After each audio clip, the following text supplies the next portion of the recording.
কারা রইল হুকপাত, কারা রইল হুকপাত, রক্ত জমাট শীতল পূজার ভাষণ বেদি। ওরে ও তরুণ ঈশান, ওরে ও তরুণ ঈশান, বাজা তোর কলহে নিশান, ধ্বংস নিশান উড়ুক প্রাচীর প্রাচীর বেদি। কারা রইল হুকপাত। আপনি কি শেরাটন হোটেলে রাখলে নিরাপদ বোধ করবেন, না আপনার মার কাছে থাকলে নিরাপদ বোধ করবেন? নাকি আমি শেরাটন হোটেলই বলছি, আমি আর কোনো কার্যালয়ের কথা বলছি না। আপনাদের কাছে থাকলে তারা নিরাপদ বোধ করে, নিরাপত্তার সংজ্ঞাটা দিয়ে দেবেন, আমরা আমাদের সংবিধানে তুলে নেব। এই হেফাজতের আইনি ভিত্তি কি? এই হেফাজতের আইনি ভিত্তি আমরা জানতে চাই। আমরা আসবার আগে আপনারা এই 6 জনকে ছেড়ে দিয়েছেন বলে আমরা শুনেছি। আমরা এখনো জানি না তারা পরিবারের কাছে গেছে কিনা। তারা যেন মুক্ত পরিবেশে কাজ করতে পারে, খালি ছেড়ে তাদেরকে বাসায় আটকে দিয়ে প্রহরায় রাখবেন না। তারা যে কাজটা করতে নেমেছে সেখানে কোনো অন্যায় তো নাই, কোনো আইন তো তারা ভাঙছে না। তারা যেন মুক্ত পরিবেশে কাজ করতে পারে সেটার আমরা নিশ্চয়তা চাই। এবং এই যে এতটা দিন আটকে রাখলেন, কেন আটকে রাখলেন? কোথা থেকে এই ক্ষমতা পেয়েছেন? দণ্ডবিধির কোথায় আপনাকে এই ক্ষমতা দেওয়া হয়েছে? ক্রিমিনাল প্রসিডিউর কোডের কোথায় আপনাকে এই ক্ষমতা দেওয়া হয়েছে? সংবিধানের কোথায় আপনাকে এই ক্ষমতা দেওয়া হয়েছে? আমরা কিন্তু ওই 6 জনকে আপনারা 2টা গাড়ি করে নিয়ে গেছেন শুনবার পরেও এসেছি, কারণ এই সমস্ত প্রথার একেবারে চিরতরে অবসান হতে হবে। আমরা দেশের নাগরিকেরা দাসখত দিয়ে এই দেশে থাকবো না।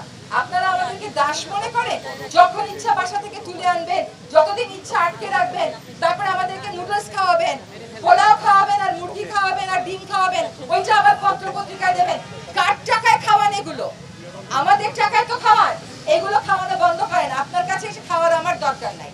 আমরা জনগণ আইন শৃঙ্খলা রক্ষাকারী বাহিনীর মুখোমুখি কোনোদিনও হতে চাই না। আমাদের নিরাপত্তার প্রয়োজনে আমরা আপনাদের কাছে আসব।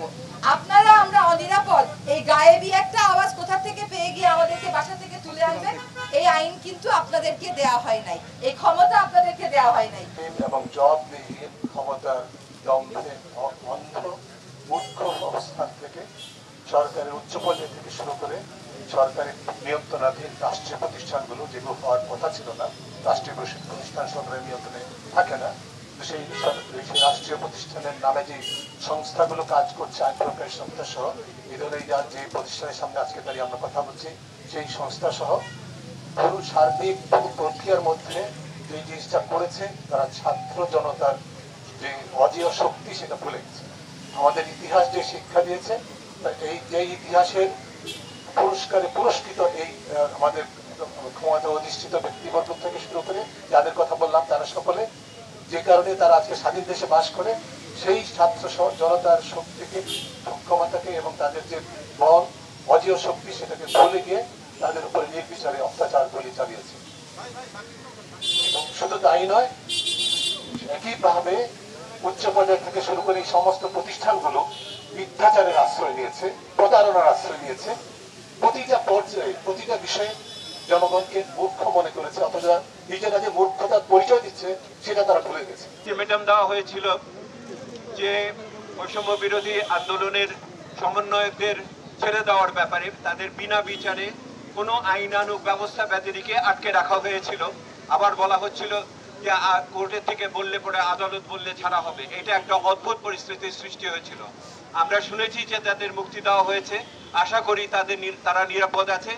এই যে মুক্তি হয়েছে এটাতে আমরা খুশি, কিন্তু এখনো অনেক নিরপরাধ ছাত্র, শিক্ষক এবং জনগণ, কর্মজীবী মানুষ বিনা বিচারে এখনো আটকে আছে। সেই জন্য আমরা সন্তুষ্ট নই, খুশি হলেও সন্তুষ্ট নই। আমরা আজকে এখানে দাবি করছি আগামী 24 ঘন্টার ভিতরে যে যেখানে আটক আছে, ঢাকার বাইরে বিভিন্ন অঞ্চলে বিনা বিচারে কোনো ধরনের আইনানুগ ব্যবস্থা ছাড়া তাদের সকলকে অনতিবিলম্বে মুক্তি দিতে হবে। এইটা হলো প্রধান দাবি। দ্বিতীয় দাবি, এ পর্যন্ত যেভাবে নিরপরাধ মানুষ মারা গেছে বাংলাদেশে, তাদের সকলের বিচার করতে হবে।